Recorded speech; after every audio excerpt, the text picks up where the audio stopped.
Hi hello. ஜெனிஷாதீன் audio நாவல்ஸுக்கு உங்களை அன்புடன் வரவேற்கிறோம். நான் ஆர்ஜே கிருத்திகா ராஜ். இன்னைக்கு நாம எழுத்தாளர் ஜெனிஷாதீனின் அகத்திய அடைக்காதே அசுரதேவா கதையை தான் கேட்க போகிறோம். கதை கேட்டுட்டு பிடிச்சிருந்தா லைக் பண்ணுங்கள், கமெண்ட் பண்ணுங்கள், உங்கள் ஃப்ரெண்ட்ஸ் அண்ட் ஃபேமிலி கூட ஷேர் பண்ணுங்கள். அப்படி நம்ம சேனலை சப்ஸ்கிரைப் பண்ணிவிட்டு பக்கத்தில் உள்ள பெல் ஐக்கானையும் ப்ரெஸ் பண்ணிவிடுங்க. சரி, வாங்க கதைக்குள்ளே போகலாம். அத்தியாயம் 25. என் அண்ணன் தேவச்சந்திரனா, என்ன நீ சுட்டா உன் தம்பியா சாகரடி என்ற இந்திரன் கூற்றில் சில நிமிடங்கள் ஸ்தம்பித்து நின்ற அஜய் அடுத்த நொடி அவனை கூர்மையாக பார்த்து, என்னடா ஒளர்ற என கேட்டவனின் பார்வை அங்கிருந்த பிரபாவதியையும் தழுவிவிட்டு மீள, உளறல் இல்லை தேவாண்ணா, உறவு. அன்னைக்கு நீங்கள் என்ன ஷூட் பண்ண முடியாமல் தவிச்சதுக்கும் உங்கள் பேச்சில் இருந்த வலியை நான் உணர்ந்ததுக்கும் என்னண்ணா காரணம்? நமக்கிடையில இருக்க இந்த அண்ணன் தம்பி உறவு தான் நம்மையும் மீறி நமக்குள்ள ஒரு சாஃப்ட் கார்னர் கொடுத்துருக்கு. உங்கள் முழு பெயர் தேவச்சந்திர ஈஸ்வரன் தானே? எனக்கு தெரியும். நான் உங்கள் தம்பி தேவேந்திர ஈஸ்வரன் என்று இத்தனை வருடம் கழித்து தன் உடன்பிறப்போடு இணையப்போகும் மகிழ்ச்சியில் வெளியில் ஒருவித பளபளப்போடு தங்கள் உறவை பற்றி அண்ணனுக்கு விளக்கியவன் அங்கிருந்த தன் அன்னையையும் சுட்டி காட்டி, நம்ம அம்மாண்ண, எனக்கு ஒரு 2 வயது பாலகனாய் தன்னை விட்டு சென்ற அன்னையின் முகத்தை கூட அறிந்திராத அஜயின் அதிர்ச்சியில் தழும்பிய விழிகளோ இந்த பிரபாவதியை காட்டி நம்ம அம்மா என கூறியதும் ரௌத்திரமாய் ஜொலித்தது. நம்ம அம்மாவா என்றவன் உதடுகளோ நக்கலாக சிரிக்க, உன் அம்மானு சொல்லு. அவங்க என் அப்பாவுக்கு வேணா மனைவியா இருக்கலாம், ஏன் என்னை பெத்தது கூட அவங்களா இருக்கலாம். ஆனால் காதலிச்சு கல்யாணம் பண்ண புருஷனையும் 2 வயசு பச்சை பிள்ளையும் தவிக்க விட்டு ஓடி வந்தவங்க நிச்சயம் எனக்கு அம்மாவாக இருக்க முடியாது. அறியாத வயசில் அவங்கள பற்றி ஒன்றும் தெரியாமல் எங்கள் அம்மா இன்னைக்கு வருவாங்க நாளைக்கு வருவாங்கன்னு நாய் மாதிரி வாசலில் காத்துட்டு நின்னப்பெல்லாம் வராத நீங்கள் இப்போ மட்டும் திடீர்னு எங்கேருந்துடா வந்தீங்க உறவு கொண்டாட என்று கூக்குரலிட்டவனின் பேச்சில் அதிர்ந்த இந்தரோ மூத்த மகனை நினைத்து இத்தனை வருடங்கள் தன் தாய் அனுபவித்த துன்பங்களையும் அருகிலிருந்து பார்த்தவன் சட்டென்று அஜயின் பேச்சில் இடைபுகுந்து, இப்போ மட்டும் நம்ம அம்மாவை பற்றி உனக்கு என்ன தெரியும்? அள்ள முடியா வார்த்தைகளை அவசரப்பட்டு கொட்டாதன. நம்ம அம்மா குழந்தையா இருந்த உன்னை விட்டு வேற ஒரு வாழ்க்கையை தேடி ஒன்று மோடலை. அப்பாவோட கீழ்த்தரமான பேச்சை தாங்க முடியாம மனசு ஒடிஞ்சு போய் தற்கொலை பண்ணிக்க தான் வீட்டை விட்டு வந்தாங்க என்று ஆவேசம் பொங்க கூறியவன் அஜய் தேவின் கையை பற்றி அங்கிருந்த பிரபாவதியின் அறைக்குள் வேகமாக இழுத்து சென்று, பாருன, உன்னை விட்டு ஓடி வர நினைச்சிருந்தா ஏன் உன் பேரையும் உன் முகத்தையும் இப்படி சுவர் முழுசும் வரையணும்?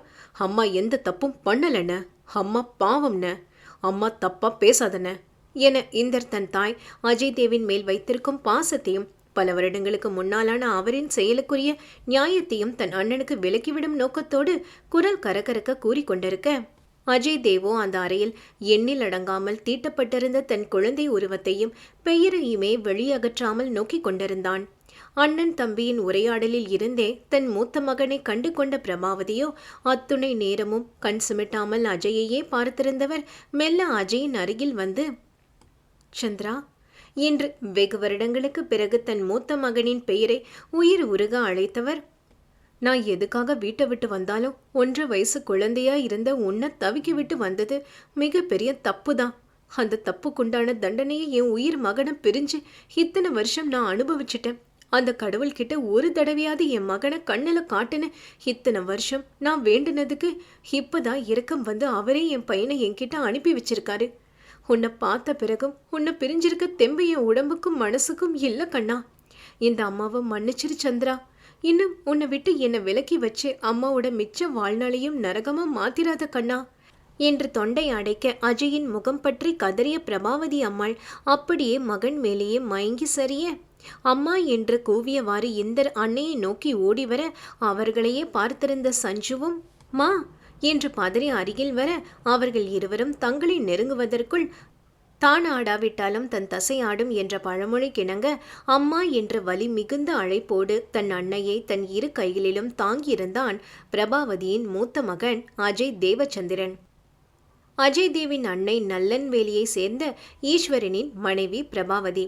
தன் கணவர் அவர் அக்காவின் பேச்சை கேட்டு தன் நடத்தையை கேவலமாக பேசியதை தாங்க முடியாதவர் தற்கொலை செய்வதற்காக வீட்டை விட்டு வெளியேறி கிணற்றிலும் குதித்துவிட அந்த வழியாக குலதெய்வ கோவிலுக்கு வந்த கோவையை சேர்ந்த ஒரு அன்பான தம்பதி அவரை காப்பாற்றி தங்களோடு அழைத்து செல்ல வயிற்றில் 3 மாத கருவோடு இருந்த பிரபாவதி கிணற்றில் விழுந்ததால் தலையில் அடிபட்டு பல வருடங்கள் தான் யார் என்பதையே மறந்து போக கிட்டத்தட்ட 9 வருடங்கள் அம்னீஷியா பேஷண்டாக இருந்தவர் குணமாகிய நேரத்தில் அவருடைய 2வது மகனான இந்தருக்கு 8 வயது நிரம்பியிருக்க அவர் அடித்து பிடித்து தேடி சென்ற அவர் மூத்த மகன் தேவச்சந்திரா 10 வயது நிரம்பியவன் கனகாவின் கணவனை அடித்து போட்டுவிட்டு அந்த ஊரை விட்டே ஓடியிருந்தான்.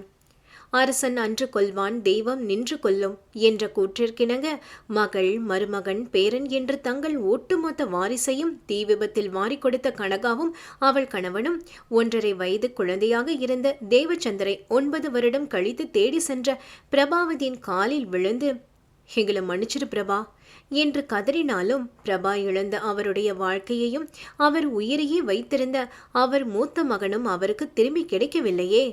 வாழ்க்கையை வெறுத்து போனவராய் வீடு திரும்பிய பிரபாவோ தான் மட்டும் முதுகெலும்பில்லா கோழையாக தற்கொலைக்கு முயலாமல் தனக்கு ஏற்பட்ட இன்னல்களை தைரியமாக எதிர்கொண்டு நின்று இருந்தால் தன் குடும்பம் இன்று சிதைந்து போயிருக்காதே என்று காலம் கடந்து ஞானோதயம் கண்டவர் 1.5 வயது குழந்தையாயிருந்த தன் மூத்த மகன் தேவச்சந்திரனின் இத்தனை வருட பிரிவு துயரை அவன் ஓவியத்தை வரைந்தே கொஞ்சம் மாற்றிக்கொண்டார்.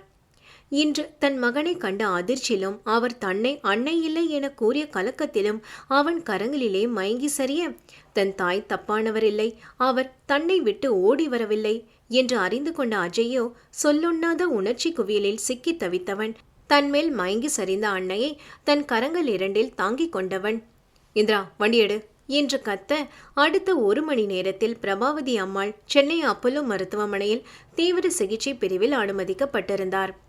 சென்னையில் பிரபலமான மருத்துவமனையான அப்போலோ மருத்துவமனையில் இருதய சிகிச்சை பிரிவில் 2வது ஹார்ட் அட்டாக் என்று அனுமதிக்கப்பட்டிருந்த தன் அன்னையை கண்ணாடி கதவோடு பார்த்திருந்த அஜய் முன்பு போல் ஒரு ரவுடியாக மட்டும் இருந்திருந்தால் தன் தம்பியின் வாயிலாக அறிந்து கொண்ட அன்னையின் கடந்த காலத்தையும் அதில் அவர் அனுபவித்த துன்பங்களையும் ஒரு தூசாக தட்டிவிட்டு இந்த நிமிடம் கூட எனக்கு யாரும் தேவையில்லை என கூறி சென்று இருப்பானோ என்னவோ. இன்று சஞ்சுவின் மேல் அளவு கடந்த நேசம் வைத்திருக்கும் ஒரு கணவனாக தன் மகன் அபியின் மேல் உயிரையே வைத்திருக்கும் பாசமிகு தந்தையாக மாறியிருப்பவனுக்கு தன் அன்னை அனுபவித்த துன்பங்கள் அனைத்தும் மகனான அவனுக்கு மிகுந்த மனவேதனையை கொடுக்க வலி நிறைந்த பார்வையோடு தன் அன்னையையே நோக்கியிருந்தவன் தன் அருகில் தான் ஒரு போலீஸ் என்பதையும் மறந்து அம்மா அம்மா என்று சிறுபிள்ளை போல் கண்ணீர் வடிய நின்று இருந்த இந்தரை நெருங்கி, நம்ம அம்மாக்கு ஒன்றும் ஆகாது என கூறி அணைத்து கொண்ட அந்த தமையன் அந்த வளர்ந்த குழந்தை இந்தருக்கு ஒரு தகப்பனாகவும் தான் தெரிந்தானோ. அவனும் அண்ணா என்ற கதறலோடு தன் அண்ணனை தழுவி கொண்டான் தேவேந்திரன் IPS. உயர்ந்த ரக வைத்தியத்தாலும் இடைவிடாத சிகிச்சையாலும் அடுத்த 3 மணி நேரத்தில் நார்மல் வார்டுக்கு மாற்றப்பட்ட பிரபாவதி அம்மாள் தயங்கியவாறே தன்னை பார்க்க வந்த தன் மூத்த மகனின் கரத்தை இறுக பற்றி கொண்டவர் விழியில் வழியும் நீரோடு, சந்திரா அம்மாவை மன்னிச்சு என்று முடிப்பதற்குள் தன் கரம் கொண்டு அவர் வாயை மூடிய அஜய், இல்லம்மா இல்ல, இவ்வளோ நாளா உங்களை தப்பா நினைச்சதுக்கு நீங்க தாமா என்ன மன்னிக்கணும் என கூறி அவரை அணைத்து கொண்டவன் சஞ்சுவின் ஆலோசனைப்படி அடுத்த 2 தினங்களில் அன்னையை தன் வீட்டிற்கே அழைத்து செல்ல விளைந்தவன் அவரை தன் காரில் அமர்த்தி விட்டு அங்கே கை காட்டியவாறு நின்று இருந்த இந்தரிடம் வந்து, எங்க அம்மாவை நான் என் வீட்டுக்கு கூட்டிட்டு போறேன். ஏசிபி சாருக்கு எப்படி வசதி, அவரும் இந்த அஜய் வீட்டுக்கு வராரா இல்ல என்று அஜய் இடக்காக இழுக்க, அஜய்தேவ் வீட்டுக்கு வரதை பற்றி இந்த ஏசிபிக்கு எந்த தயக்கமும் இல்லை. ஆனால் ஒரு போலீஸ் ஆஃபீஸர் இந்தர அஜய்தேவ் அவர் வீட்டுக்குள்ளே விடுவாரா என்று இந்தரும் பதிலுக்கு அண்ணனை மடக்க, அவன் என்ன விடுறது, இந்த தேவச்சந்திரோட தம்பி என் வீட்டுக்குள்ள வரதை தடுக்க அந்த அஜய் தேவுக்கே எந்த அதிகாரமும் இல்லை என்று குரலில் உரிமையும் கண்களில் கனிவுமாய் கூறிய அஜய் இந்தரின் தோள்களை அணைத்து கொள்ள அந்த பாசக்கார தம்பியும் தன் அண்ணனை ஆற தழுவி நிற்க இந்த கண்கொள்ளா காட்சியை கண்டிருந்த சஞ்சனாவின் விழிகளோ ஆனந்த கண்ணீரை அருவி போல் கொட்ட அவள் உதடுகளோ வழக்கம் போல் தன் இஷ்ட தெய்வத்திற்கு 108 தேங்காய்கள் உடைப்பதற்காகத்தான் வேண்டிக் கொண்டது.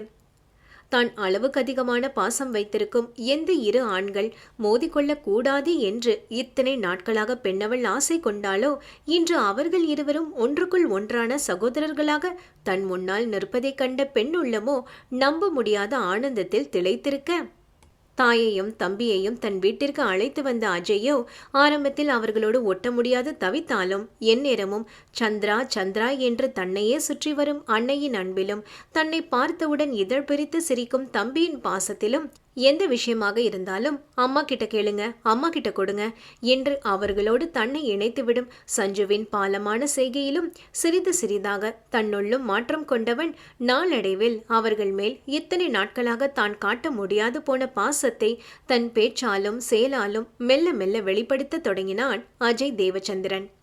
அடுத்து வந்த தினங்களில் கலெக்டர் மகள் கடத்தப்பட்ட விவரத்தை முழுமையாக அறிந்து கொண்ட அஜய், பெண்களை என்றும் போகு பொருளாய் எண்ணியிராதவன், இந்தருடன் இணைந்தே இந்த கடத்தலுக்கு காரணமான பாலுவின் வீட்டிற்கு விரைந்தவன்.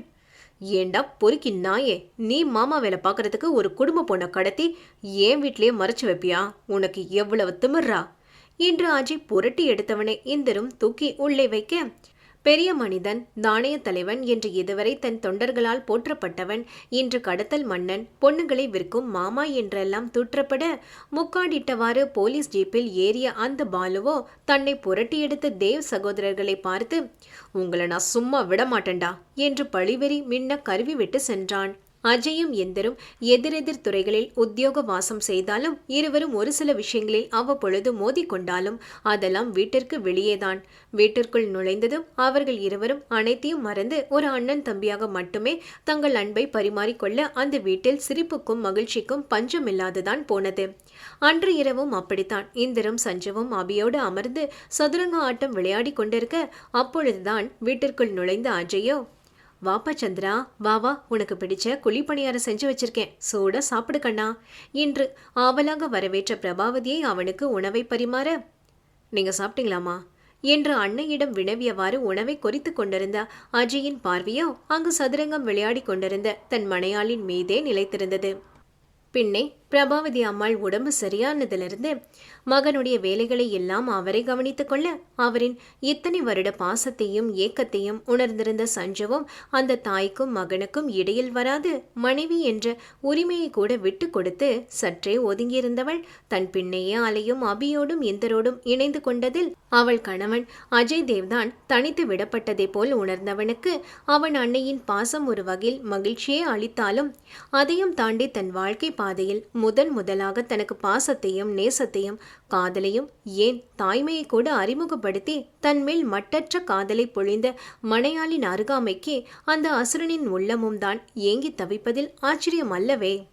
ஏதோ இன்றும் கூட 3.5 வயது பாலகனான அபியுடனும் அவனுக்கு நிகரான குறும்பன் இந்தருடனும் சேர்ந்து சஞ்சுவும் ஒரு சிறு பிள்ளையாய் சரிக்கு சரியாக சண்டையிட்டு கொண்டிருந்தவள் கணவன் வந்து தன்னை பார்த்தவாறு அமர்ந்ததை கூட கவனியாமல் அந்த சதுரங்க கட்டத்தில் சில காய்களை நகர்த்தியவள், இந்தர், உங்க ராஜாக்கு நான் செக் வச்சுட்டேன், எடுங்க என்னோட பந்தய பணத்தை என்று அடாவடி செய்து கொண்டிருந்த மனையாளையே அங்கிருந்த அஜய் தின்பது போல் பார்த்து கொண்டிருக்க, அதை கவனித்த இந்தரோ, ரைட்டு என்று வாய்க்குள்ளே முணங்கியவன், அண்ணா நீங்களும் கேமுக்கு வாங்க என்று அஜயையும் அழைக்க, அவனோடு சேர்ந்த அபியும் தந்தையை இழுக்க, சரி என்று ஒரு புன்சிரிப்போடு இழந்தவன் மகனை தூக்கி மடியில் அமர்த்தி கொண்டு ஏதோ சண்டைக்கு கிளம்புவதைப் போல் தன் சட்டை கையை வேறு மடித்து விட்டு கொண்டவன் மனையாளை விழுங்கி விடுவது போல் பார்த்து கொண்டே அவர்களுடன் சதுரங்கம் ஆட தயாரானான் நம் அஜய் தேவச்சந்திரன்.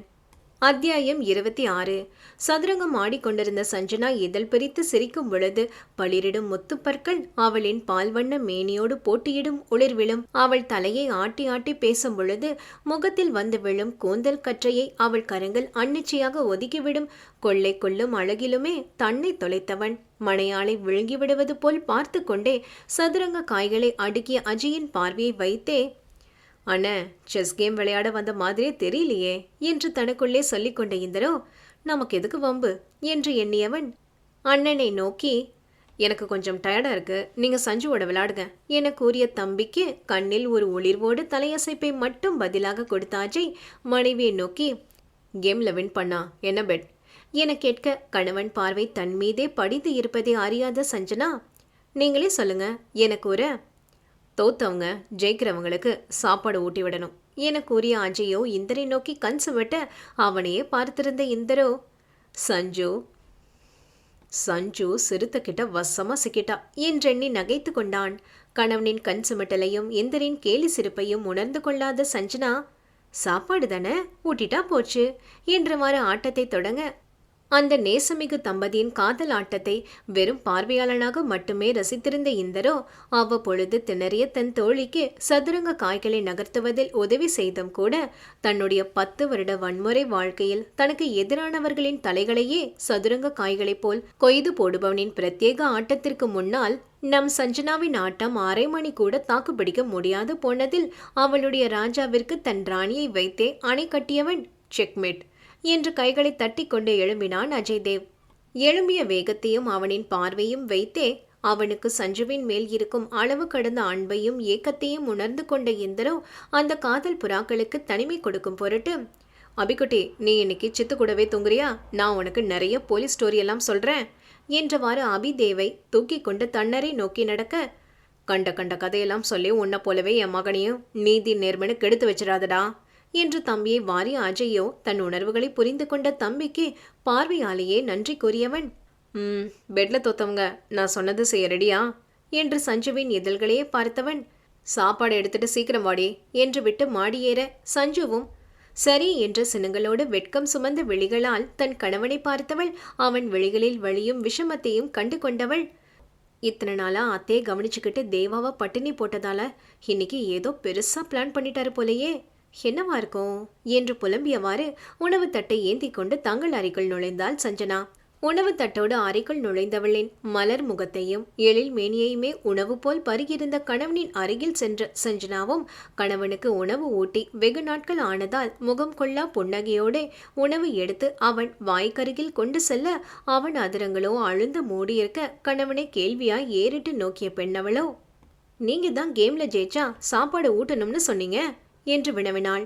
அவளை நோக்கி மந்தகாச புன்னகை சிந்திய அஜய், சாப்பாடு ஊட்டணும்னு சொன்னேன், ஆனா கையால ஊட்டணும்னு சொல்லலையே என கேட்க ஒரு நிமிடம் அவன் கூறிய செய்தி புரியாது நின்ற பெண்ணவளோ புரிந்த நிமிடம் அச்சோ என்று நாணம் மேலிட 2 கரங்களாலும் தன் முகத்தை மூடிக்கொண்டவள் தலை குனிந்தபடி நிற்க அவளை நெருங்கிய அஜய்யோ சஞ்சய் என்று கிறக்க குரலில் அழைத்து, ரொம்ப பசிக்குதுடி என கூறியவன் உதடுகளோ வயிற்று பசியை கூறியிருந்தாலும் அவனின் சில்மிஷ விழிகளோ பெண்ணவளுக்கு வேறு பசியை உணர்த்திருக்க நாணம் சூழ்ந்த நயனங்களால் மெல்ல கணவனை ஏறிட்டு பார்த்த சஞ்சனா அவன் பார்வை வீச்சில் கட்டுண்டு போனவள் உணவு தட்டிலிருந்து ஒரு வில்லலை பீய்த்து தன் வாய்க்குள் இட்டு கொண்டவள் கணவன் இதழ்களை நோக்கி தன் இதழ்களை நகர்த்த அடுத்த நொடி அந்த உணவு அஜயின் வாய்க்குள் அரைப்பட்டு அவனின் தொண்டைக்குள் அமிர்தமாக இறங்கியது. இதே முறையிலே தட்டிலிருந்த உணவு மொத்தத்தையும் உண்டு முடித்தவர்களின் இதழ்கள் மட்டுமல்லாத விழிகள் கூட இணைந்தே இருக்க அந்த கடைசி வில்லலை சஞ்சுவின் இதழ்களில் இருந்து தன் இதழ்களுக்கு இடம் பெயர்த்த அஜயோ இந்த முறை உணவை மட்டுமல்லாது அவளின் தேன் இதழ்களையும் சேர்த்தே கவி கொண்டதில் சஞ்சுவின் கையிலிருந்த உணவு பாத்திரமோ பெரும் சப்தத்தோடு கீழே நழுவ அவளின் பொற்கரங்களோ அஜயின் அடர்ந்த கேசத்தை இறுகப்பற்ற அவளின் நாண நயனங்களோ மெல்ல மூடித்தான் கொண்டது. பெண்ணவளின் ஒவ்வொரு செய்கையிலும் ஆணவனின் மோக நரம்புகள் யாவும் துள்ளி எழும்பியதில் மணையாளின் கொடியடியை வளைத்து தன் நெஞ்சோடு இறுக்கிக் கொண்ட அஜய் தன்னவளோடு இணைந்து அங்கிருந்த மஞ்சத்தில் சரிந்தவன் தன் விரலென்னும் தந்தி கொண்டே பெண்ணவளின் மென்னுடலை வீணையாக்கி மீட்ட அவ்வரையிலும் தான் ஏற்றப்பட்டது அவர்களின் புதிதான காதல் கீர்த்தனைகள். பல நாட்களுக்கு பிறகான தங்களுக்கான இன்ப நிமிடங்களை ஆழ்ந்து அனுபவித்த அஜயும் சஞ்சுவும் நடுசாமம் தாண்டிய இளையப்பாரியவர்கள் பேசக்கூட தோன்றாது விழிகளாலே ஒருவரை ஒருவர் பிணைந்து கொள்ள தன் முற்றுகை தாங்காது தன் வெற்று மார்பில் சோர்ந்து கிடந்த பெண்ணவளை மீண்டும் மீண்டும் முத்தமிட்டே ஆசுவாசப்படுத்தியவன் சஞ்சுவின் கலைந்திருந்த கூந்தலை ஒதுக்கியவாறு சஞ்சி என்ற ஆழ்ந்த குரலில் அழைத்தவன், நாளைக்கு நம்ம கோவிலுக்கு போலாமா என கேட்க அவன் மனையால் அவனை ஆச்சரியமாக பார்க்க அதை பார்த்து முத்துநகை புரிந்தவனும், கடவுள் என் சின்ன வயசுல என் அம்மாவை கூட என்கிட்ட இருந்து பிரித்து என்னோட வாழ்க்கையை நரகமாகவே மாற்றியிருந்தாலும் அதுக்கெல்லாம் சேர்த்து வச்சு உன்னை எனக்கு கொடுத்து இப்போதே என் வாழ்க்கையோட ஒவ்வொரு மணித்துளியும் சொர்க்க நிமிஷங்களாக மாற்றிருக்காரு. அதுக்காக அவருக்கு நன்றி சொல்ல வேணாம். அதான் என்று கன்சுமெட்டி கூறியவனை தேவா என்ற கோவலோடு இறுக்கிக் கொண்ட சஞ்சுவை மீண்டும் மீண்டும் வீணையாக்கியவன் தன்னோடு சேர்த்து அவளையும் சொர்க்க நிமிடங்களுக்கு அழைத்து செல்ல அவர்களின் சொர்க்க நிமிடங்கள் தான் எப்பொழுதும் நிலைத்திருக்குமா? உள்ளத்தால் இணைந்த மூத்தவர்கள் இருவரும் ஊனாலும் இணைந்து ராத்தூக்கம் தொலைத்திருக்க இப்பொழுதுதான் காதல் பாதில் அடியெடுத்து வைத்திருந்த இளசுகளான இந்தரும் சுலோவும் ஒருவரை பற்றிய ஒருவரின் நினைவுகளாலே உறக்கமில்லாது தவித்தனர். அண்ணன் மகனோடு தனதரைக்குள் நுழைந்த இந்தரோ அபிதேவிடம் விளையாடியவாறு அவனுக்கு பல கதைகளையும் கோரி அவனை உறங்க வைத்தவனுக்கு அஜய் சஞ்சுவின் காதல் பார்வைகள் அவனுக்கு தன்னுடைய சுலோவை ஞாபகப்படுத்த, அப்பா என்ன வாய்டா, ரொம்ப அதிகமாக தான் பேசுகிறா. கல்யாணத்துக்கு அப்புறம் அவள் வாயை நம்மளால சமாளிக்க முடியுமா என சிரித்தவாறே புலம்பிக் கொண்டவன், ஒரு தடவை பார்த்தோம், அதுக்கே இப்படி நடுராத்திரியில் புலம்ப வச்சுட்டான். வாய் கொஞ்சம் ஜாஸ்தினாலும் அவளும் அம்மா சஞ்சு போலத்தான். She is so sweet. சீக்கிரம் அம்மா கிட்ட பேசி கல்யாணத்துக்கு ஏற்பாடு பண்ணணும் என்று தனக்குத்தானே பேசிக்கொண்டவன் சுலோச்சனாவின் நினைவுகளுடனே உறங்கிவிட அங்கே காதல் கல்யாணம் என்றெல்லாம் இந்தர் அவளிடம் பேசிவிட்டு வந்ததிலிருந்து மந்திரித்துவிட்டு ஆடு போல உலா வந்த சுலோச்சனாவை பார்த்த அவள் அப்பா சபரியோ, படிப்பு சரியா வரலனாலும் அது பாட்டுக்கு துள்ளி தெரிஞ்ச பொண்ண கல்யாணம் கச்சேரின்னு தொல்லை பண்ணி இப்படி பேசாம மடந்தே ஆக்கிட்டோமேனு குற்ற உணர்ச்சியில் தவித்தவர் அவளை அழைத்து, அம்மாடி ஏண்டா இப்படி இருக்க, அப்பா மேல கோவமா என்று வினவியவர், இனிமே அப்பா உன்னை கல்யாணம் பண்ணிக்க சொல்லி தொல்லை பண்ண மாட்டேன்டா. நீ பொறுமையா படிச்சு அரியர்ஸ் எல்லாம் கிளியர் பண்ணு. அப்பா உன்னை எதுக்கும் கட்டாயப்படுத்த மாட்டேன். நீ எப்பவும் சிரிச்சு சந்தோஷமா இருக்கணும் என்று கூறி தழுதழுத்தவரை தயக்கமாக ஏறிட்ட அவரின் மகள் சுலோவோ, அப்பா நான் எப்பவும் சந்தோஷமா இருக்கணும்னா ஏசிபி தேவேந்திரனுக்கு என்னை மேரேஜ் பண்ணி வைங்கப்பா என கூறிவிட்டு வெட்கத்தோடு ஓடிய மகளை ஆச்சரியமாக பார்த்த சபரிவாசனோ, எம்மாடி என்று அவர் பின்னால் சென்றவர் மகளிடம் கேட்டு இந்தருக்கு இதில் விருப்பம் என்று அறிந்து கொண்டவர் மகளின் தலை கோதியவாறு, சுலமா இத பாருடா, இந்திர நல்ல பையன்தான், ஆனா அவன் ஒரு நேர்மையான போலீஸ் அதிகாரி. ஒரு பொண்ணு சாதாரண ஒரு ஆணை கல்யாணம் பண்ணிக்கிறதுக்கும் ஒரு போலீஸ் அதிகாரியை கல்யாணம் பண்ணிக்கிறதுக்கும் நிறைய வித்தியாசம் இருக்குடா. மற்ற ஆம்பளைங்க மாதிரி பொண்டாட்டி பிள்ளைங்கன்னு அவங்க நினைக்கிற போல குடும்பத்துக்கு முன்னுரிமை கொடுக்க முடியாது. ஏன்னா அவங்களோட வேலை அப்படி. ஒவ்வொரு காவல் அதிகாரிக்கும் அவங்க உத்தியோகம்தான் சம்சாரம். நீ செல்லமாக வளர்ந்த பொண்ணு, உன்னோட வாழ்க்கை ஒரு போலீஸ் அதிகாரியான இந்திரன் கூட அவ்வளவு இலகுவானதா இருக்குமான்னு எனக்கு தெரியல. நல்லா யோசிச்சு முடிவு பண்ணுடா என கூறிய தன் தந்தையை அதிர்ச்சியாக பார்த்த சுலோவோ, அப்பா ஒரு டிஸ்ட்ரிக்ட் கலெக்டரா இருந்துகிட்டு நீங்களே இப்படி பேசலாமாப்பா என்று கடிந்து கொண்டவள், ஒரு போலீஸ் அதிகாரியான இந்திரன் கூட என்னோட வாழ்க்கை இலகுவானதா இல்லாம இருக்கலாம், ஆனா என்ன நேசிக்கிற இந்தர் கூட என்னோட வாழ்க்கை அழகாகவும் மகிழ்ச்சியாகவும் இருக்கும்னு நான் நம்புறேன்ப்பா. ப்ளீஸ்ப்பா என்ன இந்தருக்கே கட்டி கொடுத்துடுங்கப்பா என கூறி தந்தையின் கரங்களை பற்றி கொண்டவளை பார்த்து வாயெல்லாம் பற்களாக சிரித்தவர், அந்த பையனை தடவை பார்த்தப்பையே அவன்கிட்ட என்னமோ இருக்குன்னு நினச்சேன். அது கரெக்டு தான் போல.